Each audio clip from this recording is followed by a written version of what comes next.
welcome to the Deep Dive. Today we're getting into a really key topic, especially for revision. Aortic valve stenosis, or AVS, definitely one you need to know well. Absolutely. Yeah, think of this as your high-yield AVS revision session. We're aiming to, pull out the core info from the notes and make it really clear. Make it stick. Exactly. Break it down, hit the important bits so you feel confident. And we've got some memory aids, some mnemonics lined up to help with that too. We've gone through the revision notes on aortic valve stenosis, so let's dive in. Okay, first up, definition.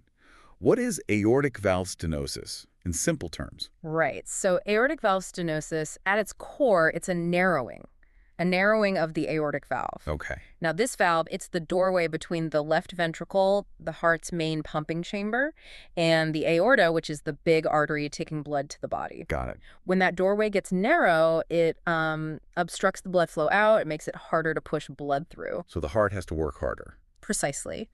The left ventricle has to generate much higher pressure to squeeze the blood out. And this reduces the overall blood flow getting to the rest of the body. Like trying to push something thick through a narrow pipe? Okay. What about the normal valve? What should it look like? A healthy one has 3 thin leaflets, or cusps. They open up wide when the heart pumps and then snap shut tightly afterwards to stop blood flowing backwards. It ensures that one-way traffic from the ventricle to the aorta right at the aorta's start. 3 leaflets, one-way flow. Got it. Now, I've seen the term aortic sclerosis mentioned alongside stenosis. How do they relate? Good point. Aortic sclerosis is kind of like, well, it's often a precursor. Sclerosis means the valve leaflets are getting thicker, stiffer, maybe some calcium buildup. Okay. It's actually really common, especially as people get older, but it doesn't necessarily mean there's a significant blockage yet. So it's like an early stage. You could think of it that way. If that stiffening and calcification gets bad enough that it actually restricts the opening, then we call it stenosis. So yeah, sclerosis can lead to stenosis, the degenerative kind. Okay, that makes sense. Yeah. So sclerosis is the thickening, stenosis is the actual narrowing. What causes this stenosis then? What are the main etiologies? We generally split them into 2 buckets, congenital and acquired. Born with it or develops later? Exactly. Congenital AVS means the valve just didn't form quite right before birth. A structural problem from day one. Right. Then you've got acquired AVS. And the big one here, especially in older adults, is age-related calcification. Degenerative AVS. Just wear and tear over time. Pretty much. Years of opening and closing, calcium deposits build up, and the valve narrows. It's the most common cause overall. Are there other acquired causes we need to flag? Yes, definitely. Rheumatic fever is another important one. Right, from strep throat complications. Exactly. It's an inflammatory response that can damage heart valves years later, including the aortic valve, leading to scarring and stenosis. Okay. Less common causes, but still relevant, include having a bicuspid aortic valve. Born with 2 leaflets instead of 3. Yes, and that can wear out quicker. Also, a history of infective endocarditis, that's an infection on the valve, or even radiation therapy to the chest area can sometimes cause it. Okay, so congenital issues, wear and tear, inflammation, or other damage. Yeah. Got it. Now, who's more likely to develop AVS? What are the key risk factors? Well, for the congenital type, a family history of congenital heart defects is a factor. Also, certain genetic conditions like Turner syndrome. Okay.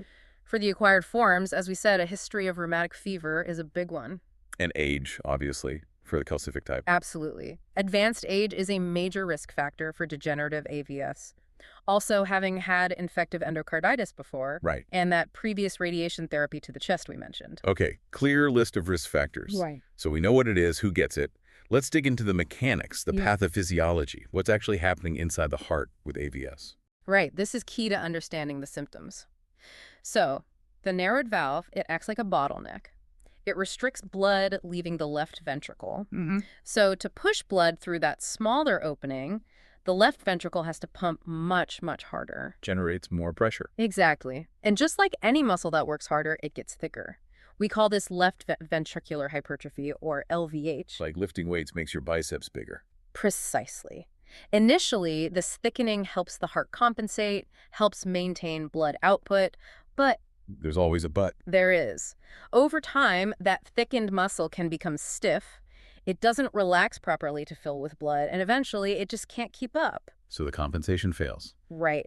The reduced blood flow finally getting out to the body starts causing symptoms, and the heart's overall function gets compromised.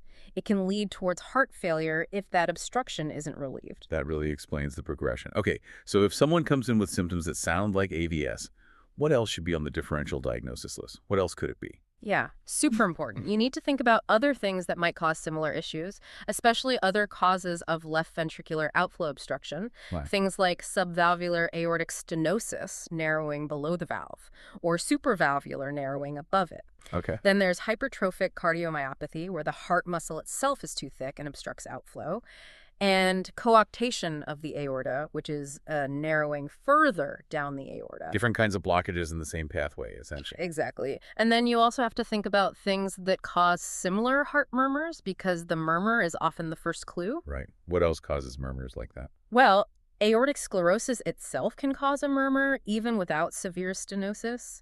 Aortic regurgitation, a leaky aortic valve. Uh-huh. Infective endocarditis can cause murmurs, a dilated aortic root, and don't forget flow murmurs. These are often innocent sounds caused by increased blood flow, like in anemia or in overactive thyroid, or even with aortic regurgitation itself. And occasionally, you might need to differentiate from murmurs arising from the right side, like pulmonary valve issues, although the location is usually different. So lots to consider. Need the full clinical picture.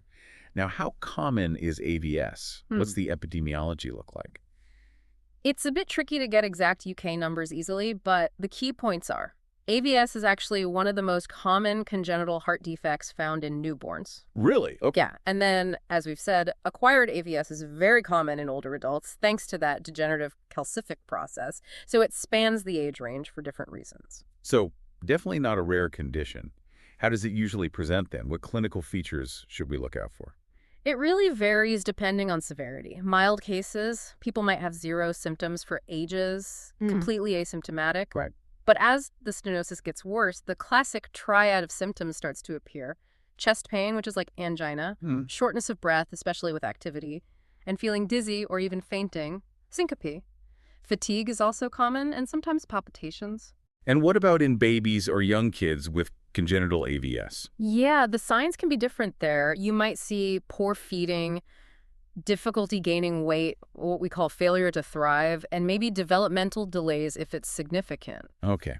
Are there any really classic signs, maybe some memory tricks for the key symptoms? Yes, mnemonics can definitely help lock these in. For that shortness of breath on exertion, you could think, out of breath doing exercise. Okay, exercise. For the angina-like chest pain, angry chest pain. Angry chest pain. Nice. And for the dizziness or fainting, feeling dizzy might sink. Dizzy sink. Got it. Other key signs on examination include a slow rising pulse. It feels gradual and weak, often with a narrow pulse pressure. Think of a weak, gradual push. Okay. And listening to the heart, the classic finding is a harsh systolic ejection murmur. Remember, harsh sound during forceful ejection. Harsh ejection sound makes sense. You might also hear an ejection click, especially in kids with congenital AVS. It's an extra sound early in systole. Think early click. And in severe cases, you might find signs of that left ventricular hypertrophy we talked about. Those are really helpful. Okay, so if AVS is suspected, based on these features, what investigations are needed to confirm it and see how bad it is? Right, diagnosis time. An ECG is usually done first. It might show signs of that left ventricular hypertrophy or strain. Okay. A chest x-ray could show if the heart's enlarged or maybe calcification on the valve, but honestly, it can often look pretty normal early on. So the echo is the big one. Absolutely. Echocardiography is the key investigation. It uses ultrasound to give us detailed pictures of the heart. What can it show us? It lets us see the valve itself, how thick it is, how much calcium, how well it's opening. We can assess the severity of the narrowing. We look at the left ventricle's function, wall thickness, check for other valve issues. It's crucial for diagnosis and also gives prognostic information. We usually do a transthoracic echo through the chest wall. Sometimes a transesophageal echo down the throat gives clearer views. And Doppler echo measures blood flow speed across the valve. Faster speed means tighter stenosis. Makes sense. What about exercise testing? Is that ever used? It's generally not done if the patient already has symptoms. It can be risky. Okay. But It can be useful in asymptomatic patients who have severe AVS, especially if they're active. It can help unmask symptoms that only come on with exertion, and it helps with risk stratification.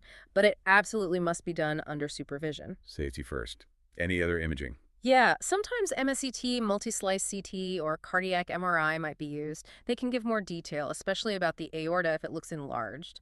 MSCT is also good for quantifying the valve area, checking coronary artery calcium, and it's really important for planning TAVI procedures. TAVI planning, right.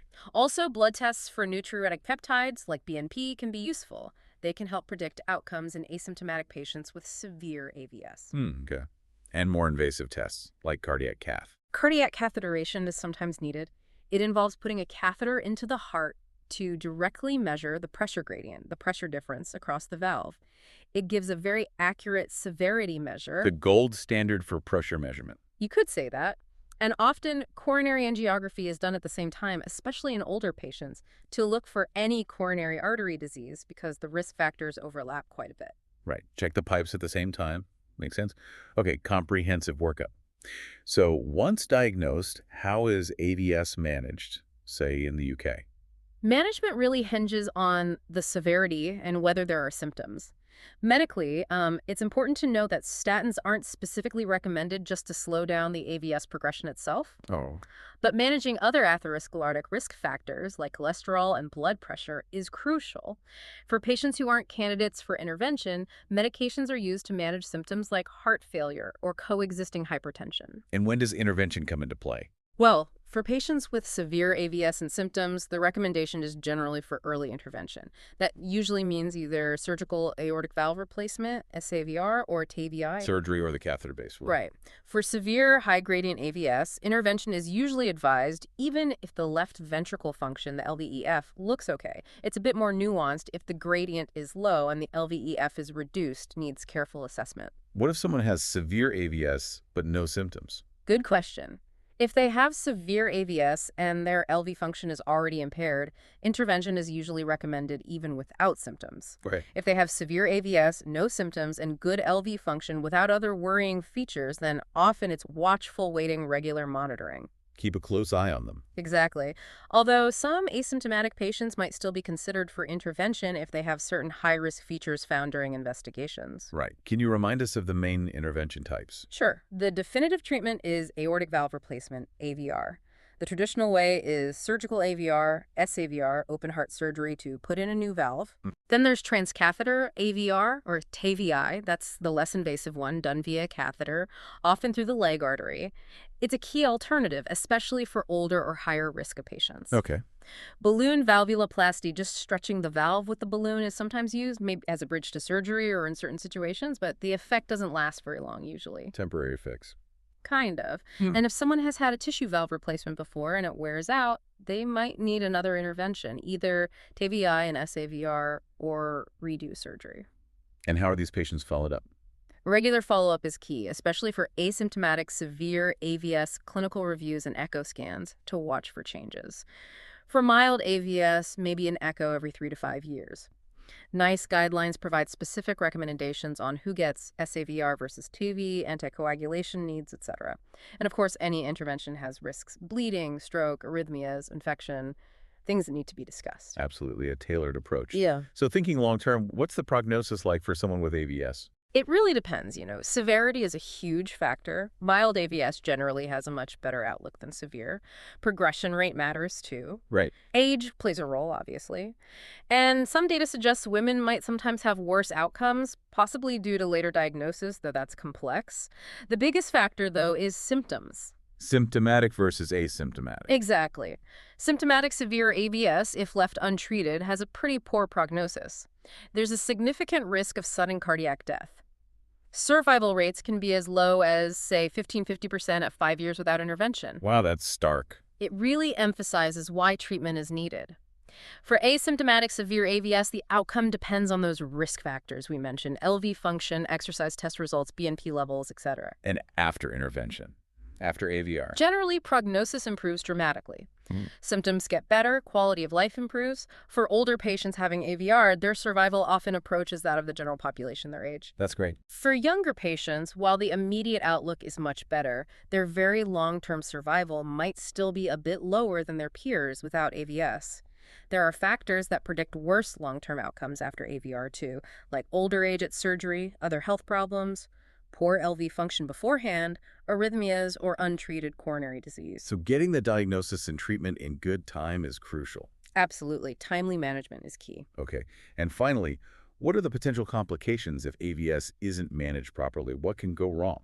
Well, several serious things. Heart failure is a big one, as the ventricle struggles against the blockage and eventually weakens. Makes sense.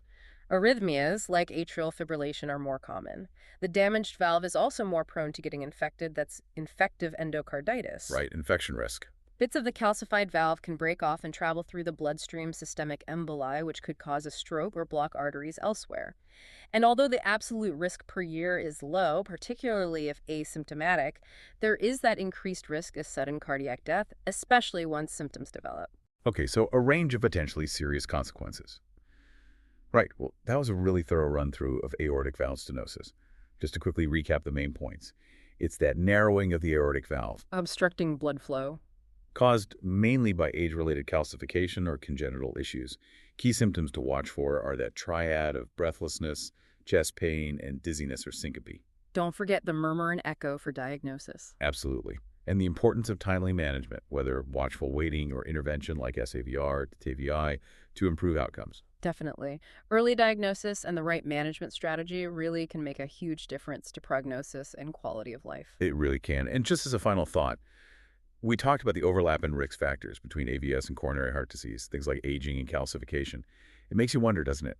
Considering that overlap, what other conditions, maybe ones that seem unrelated, might actually share similar underlying mechanisms of, say, chronic inflammation or tissue degeneration? Something to ponder.